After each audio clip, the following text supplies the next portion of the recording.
kita juga harus mengetahui istilah yang namanya hipotesis. Apa sih itu hipotesis itu? Nah, hipotesis itu adalah dugaan sementara yang didasarkan pada observasi atau pengamatan yang kita lakukan untuk meneliti sesuatu.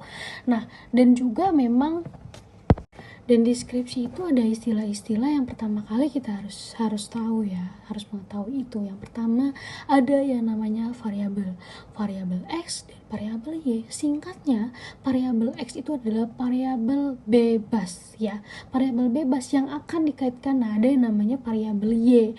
Variabel Y itu adalah variabel yang memang harus kita ukur ya. Contohnya gini, for example, aku memberikan salah satu judul ya, variabel X dan Y. Gini, pengaruh pengendalian internal akuntansi terhadap pengeluaran kas. Nah, yang menjadi variabel X-nya itu adalah pengaruh pengendalian internal itu sendiri.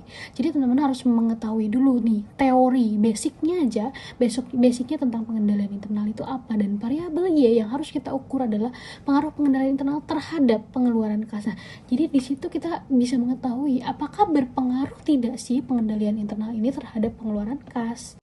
Dan hipotesis sendiri itu adalah digunakan untuk menguji fenomena tertentu ya. Tentunya ini juga digunakan dalam skripsi. Contoh yang tadi aku sebutkan tadi, ada judul pengaruh pengendalian internal terhadap pengeluaran kas. Oke, hipotesis yang pertama itu adalah nih salah satu contohnya, pengendalian internal tidak berpengaruh terhadap pengeluaran kas. Tapi hipotesis yang kedua berarti artinya berpengaruh. Hipotesis itu adalah dugaan ya. Dugaan yaitu nanti akan dilakukan observasi. Nanti lebih jauhnya lagi aku akan bahas ya, akan sebetulnya berpengaruh atau tidak sih gitu ya. Yang selanjutnya aku akan bahas tentang metode penelitian kuantitatif. Metode penelitian kuantitatif itu adalah metode yang cara pengujiannya itu berdasarkan angka.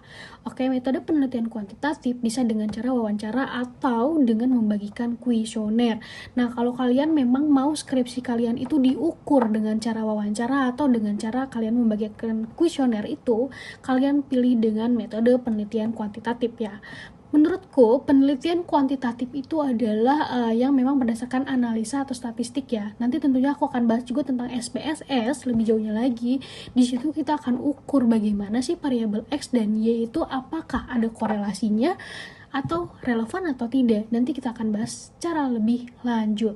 Oke teman-teman, dan selanjutnya di sesi selanjutnya aku akan bahas tentang lebih jauh lagi tentang SPSS atau dengan cara menguji teori A dengan teori B gitu ya teman-teman. Sampai ketemu.